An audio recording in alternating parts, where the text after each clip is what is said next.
Who says all curses have to be scary? Some can be sexy. Sex and horror has gone hand in hand for quite some time, but what about when the sex is the horror? Let's take a look at 6 horror films where that is exactly the case. Please be aware of moon-sized spoilers for the following films, as well as some saucy summaries concerning sexy sicknesses.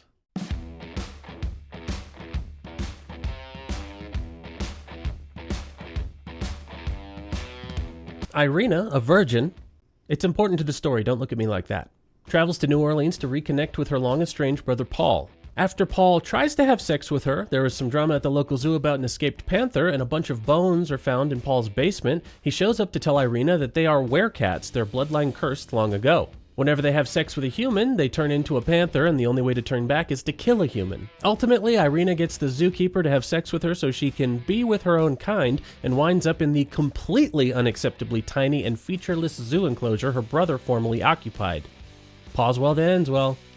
Jerry thinks his wife is having an affair, so rather than possibly speaking to her and voicing his concerns, his buddy takes him to a brothel to f*** a box. This box, known in the brothel as the Special, quickly triggers an addiction in Jerry, and he becomes obsessed with it and its frequent use. It is an on-the-nose allegory for more traditional addiction, and eventually Jerry has murdered the proprietor of the brothel, stolen the box, and holed up with it, pun intended, I'll be honest, in a cheap dwelling to get as weird as he wants, as much as he wants. When the Special's health suddenly fails and dies in Jerry's weeping arms, a transformation begins to take place and Jerry turns all gloopy and gross. That's when, with a freshly crafted box with a hole in it, the bouncer of the brothel shows up, pulls off Jerry's head, and sticks it in the box to bring back to the brothel. There's an old Navy joke about a barrel with a hole in it that comes to mind.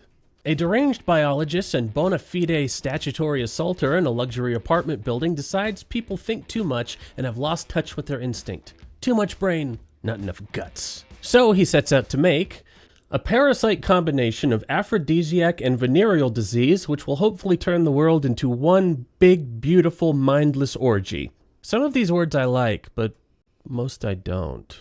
Annabelle, building resident and former assault victim of the Good Doctor, is implanted with the parasite and starts f***ing everyone in the building, which leads to the simultaneous maturity of some very horny parasites for a gross, practical effect-heavy tenement pandemic. The resident physician for the swanky building, whose carpet most certainly does not match the drapes, and his nurse, who he is also sleeping with, super profesh, set out to help those they can and hopefully escape. I will say there have been less cordial outbreaks, seeing as the infected appear to be having a great time with just each other and keep referring to what they're doing as making love. 28 Days Later would have been a very different film if all the rage zombies were, for the most part, politely pitching woo to Cillian Murphy. Shane and his new bride June take their honeymoon to Paris, but Shane has a hidden goal of tracking down Leo, an old colleague of Shane's who may have knowledge or a cure for a quirky urge he has to eat people he has sex with. Maybe quirky is the wrong word. I know I said I wanted you to devour me in the bedroom, darling, but this is hardly what I meant. Long ago, Shane and Leo connected on a project regarding a plant which could aid with certain neurological issues, including reduced libido.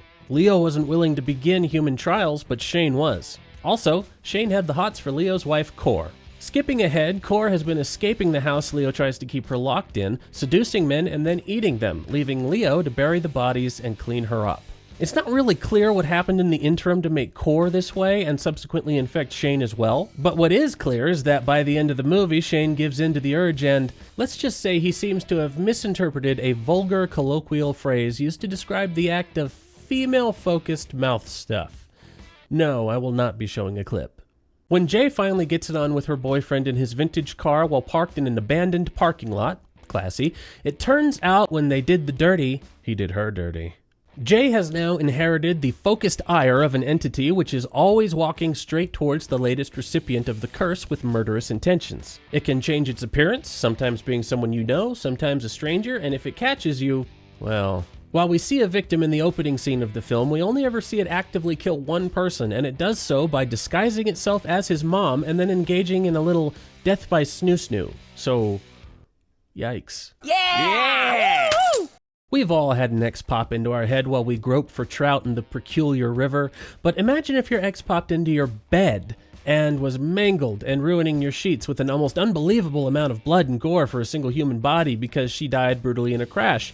And it is literally every time you bring an al dente noodle to the spaghetti house. Well, that is exactly Rob's problem when an amorous coworker, Holly, who is intent on fixing what she perceives as a broken man, finally gets him to slither in her Hufflepuff.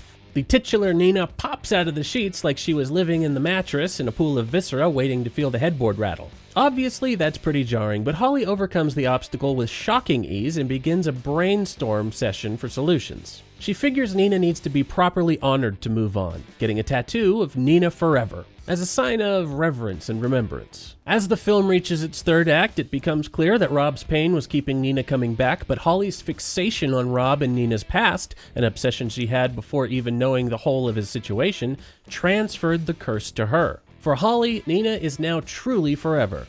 Every time she decides to do squat thrusts in the cucumber patch. Sorry, I had to do one more. And there you have it. 6 sexy horror curses that are, like, tangentially sexy. If you enjoyed this, here's another list video you might like, right around this area. And then here, down here, in the bottom area, is a playlist of every list video I've ever done. And thanks for watching. I'm Smokey Lyle. This is Horror and Cats. I'll see you next time.